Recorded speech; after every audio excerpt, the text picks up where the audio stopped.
morning out there, everybody. This your boy Crypto Chase coming at you with another daily crypto news video. I want to go ahead and start this video off and say how sorry I am for my video yesterday. I don't know what happened, but I went ahead and got this new replacement microphone, ordered it in from Amazon. It's the Fee Fine mic, reviewed out there by Think Media. I have to say that I am thoroughly enjoying the purchase. It's very budget friendly, so if you're getting into the space, getting into this YouTube and podcasting, doing vlogs, whatever you're doing, I'd highly recommend you get yourself one. It's cheaper, and it's quality. It's a USB, plugs right in, set it up, boom. Let's go ahead and start out at CoinMarketCap. Look at these leaders and laggers. Bitcoin still up 2.97%. The big boy of the day today is our boy XRP. 12.99% on the day so far, coming in at 28 cents. Have we started our moon mission? Let me know what you think. Have we started our moon mission? I hope so. I hope so for you. I hope so for me. I'm just going to scroll down here real quick and then jump right into the news. Stellar coming up 9.81%. Dash coming up 10.47%. Zcash, baby, coming up 18.53%. Looking green across the board. What is this? Dogecoin up 13.25% on the day. Ample fourth on a rip, back up 37.01%. Elrond, our boy Elrond, down 13.37%. Another question I got for you out there is, are you still holding your ERD? Lots of questions coming out about ERD and what they're doing. The splits and everything like that, changing the token name. I don't know. What do you guys think about that? Are you holding ERD? Did you sell it? Did you take profits? Did you take you some profits? I took me some profits. I don't no longer hold a ERD. But anyways, RSR coming up 16.44% on the day at 94, and that is your top 100. Digitex futures down 14.03%. All right. Very happy to see our boy XRP on its launch pad. Cardano's coming back up as well, 1.40%. I want to look at our boy here real quick. Where you at? VeChain down 2.01%. It's all good. It's all good. I am not worried about it. All right, so let's go on and get into this video. Coming at you from CoinDesk.com. Putin signs Russian crypto bill into law. Where's our crypto bills? Come on, Putin. Send us a little notey note. Tell us, get on the move. All right, so I just want to touch base on this real quick. Russian President Vladimir Putin signed first of two bills on digital assets into law on Friday, according to Russian media. The bill, approved by the country's parliament last week, says companies can issue digital securities on a blockchain if they are properly registered with the Bank of Russia as issuers and satisfy certain criteria. Decentralized cryptocurrencies are considered a type of property which should be reported for tax purposes and cannot be used to pay for goods and services. A more detailed law regulating crypto-related businesses is expected to be passed later this year, although no timeline has been disclosed. The previous version of that bill, which had been introduced to the Russian parliament, would make it illegal to issue and trade crypto on the Russian-based infrastructure. The draft generally reflected the skeptical stance on the country's central bank. It provoked an outcry from the crypto community and criticism from both Russia's Ministry of Justice and Ministry of Economic Development. So, that is your CoinDesk Putin news. They got some clarity going on over there. On to the next article here that I wanted to cover. It's going to be coming at you from Ripple Insights. how the U.S. can pave the way for global digital asset regulation and why it should. Change is brewing in the world of digital assets, and most of it's encouraging. Recent news and developments this past year signal that the industry is maturing, with sophisticated financial institutions, central banks, and global standard-setting bodies all leading into the discussion. This bodes well for smart and transparent digital asset regulation being adopted around the globe. The real question is, though, which jurisdictions will lead this important change? It goes on to say what smart regulation looks like. One example of an astute policy framework is the UK's Financial Conduct Authority Digital Asset Consultation. Excuse me if you hear that, the neighbor's loud AS truck. The FCA starts with a basic principle. Regulation of blockchain and digital assets should protect the integrity of the market and consumers, on the one hand, while providing clarity to the industry. On the other, from there, the FCA sets very clear taxonomy and classification, ensuring that market participants understand which rules apply to which assets. The FCA categorizes digital assets according to their primary use, such as utility tokens, exchange tokens, or security tokens. But only security tokens that represent a stake in a business are subject to securities regulation. Under the UK framework, these securities laws don't apply to the other tokens, despite the fact that some purchasers may buy these tokens purely for speculative purposes. And it goes on to talk about how Beanie Babies in the early 90s, they hoped that they would increase in value. I was never in the Beanie Baby craze. I probably have some Beanie Babies somewhere in a tote. Who knows? But that does not make Beanie Babies as a security, though. Beanie Babies are still Beanie Babies, and exchange tokens are still exchange tokens. Why the U.S. is falling behind on digital asset regulation. In the U.S., the Securities Exchange Commission, SEC, has seized control of the digital asset oversight. The SEC initially took ownership because of the need to stop the abuses seen during the initial coin offering craze. But having successfully stopped these dangerous ICOs, which is positive for the maturity of the industry, the SEC is now stuck. Of course they are. Essentially, the SEC has placed the regulation of digital assets into an old regulatory framework that governs items including orange groves, oil rigs, whiskey, pay telephones, and even beavers. Rules that simply aren't fit for the applicable purpose of this emerging technology. Contrast this with how the U.S. approached the regulation of then new technology known as the Internet in the 1990s. When it came to regulating the Internet, the U.S. unfortunately took a much more flexible and forward-looking approach rather than applying rules designed for rotary telephones or transistor radios. That's not to say that the SEC hasn't tried with building regulation of digital assets. Most notably, the SEC released a digital asset framework in 2019.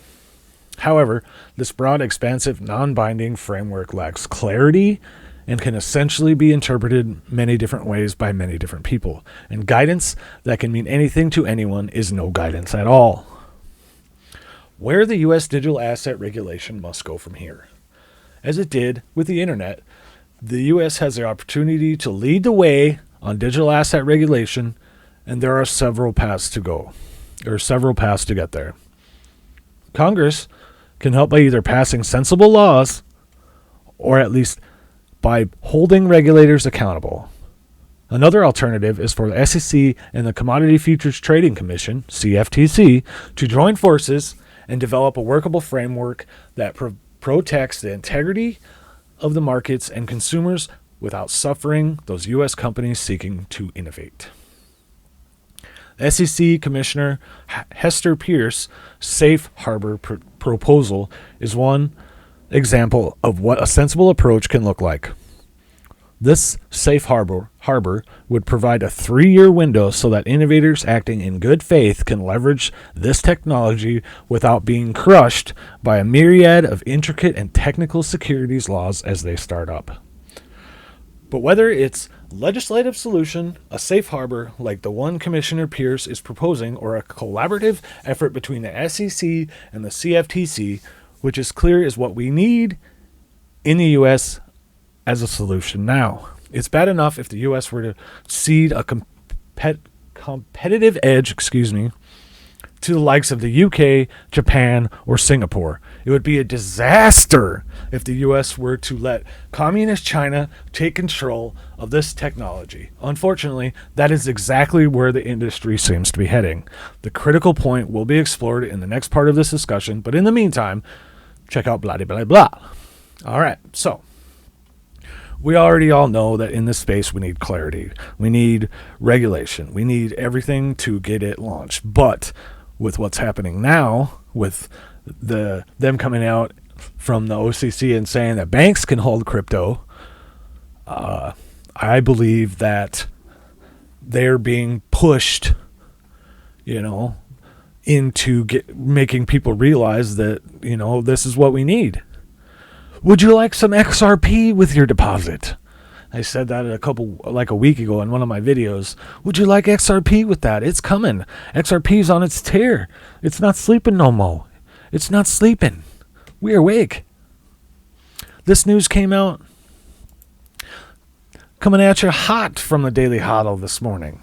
International group of finance leaders says Ripple's XRP remittance network leapfrogs traditional banking system. Yes, they do. Yes, they do. This is a great article. Very, very good. Very, very informative for those that did not, that are out there sleeping on it. The masses. An independent body of global finance leaders says Ripple's XRP-powered cross-border payment platform leapfrogs the efficiency of traditional remittance methods. The group of 30 published the report calling on central banks and financial authorities around the world to be proactive in terms of regulating digital assets. The G30 experts discussed the possibility of a symmetric hegemonic currency, which some academics have posited, could possibly reduce spillover shocks that come with a U.S. dollar acting as a reserve currency. The systemic currency would come up in the form of a stablecoin pegged to the deposits of different central banks around the world. The experts say that the theoretical currency could offer benefits similar to what XRP already does. Quote, "It is possible that such a stablecoin could be valuable for cross-border payments, serving a function similar to that offered in the private sector by Ripple. A real-time gross settlement system, currency exchange, and remittance network whose digital currency, XRP, leapfrogs slow and expensive correspondent banking." Boom! It's in the report right there. It leapfrogs. It's jumping right over everybody else. We don't want no Nostra Vostro. We want XRP. Sending money. Let's do it. G30 experts argue currency tokenization could be the most serious disruption to the international payment system since bank intermediation. Still, they're doubtful that crypto assets could ever act as fully functional currencies independent of governments. The libertarian view that a superior private sector currency such as cryptocurrency could somehow supplant a government currency is utterly naive. The long history of currency shows that while the private sector may innovate, in due time the government regulators and appropriates currency competition between the private sector and the public sector is never a level playing field. There it is again. Accordingly, G30 researchers say that the public sector needs to be more active in terms of providing foundational infrastructure for digital assets in order to take advantage of their benefits and ensure legal compliance. The report says that the international systemic currency could come with coordination costs and efficiency issues. Quote, "Given the challenges the euro has faced and the difficulty of having transnational money without a transnational fiscal and regulatory authority, it is difficult and at this point to see how a global currency could evolve digitally when it has not yet happened with the existing system. Nevertheless, the externalities posed by digital currencies may prove significant that previously unthinkable levels of international coordination become possible. It is possible. They're already doing it. Ripple has already got their hands on so many different transfers from that. They got all of that. They got everything. And that ties into this article from the other day. From yesterday, Ripple-backed startup proposing major changes to the XRP ledger. It just goes on to say that Ripple-backed development studio XRPL Labs is currently in the process of developing code that will offer flexible ways to add business logic to transactions on the XRP ledger.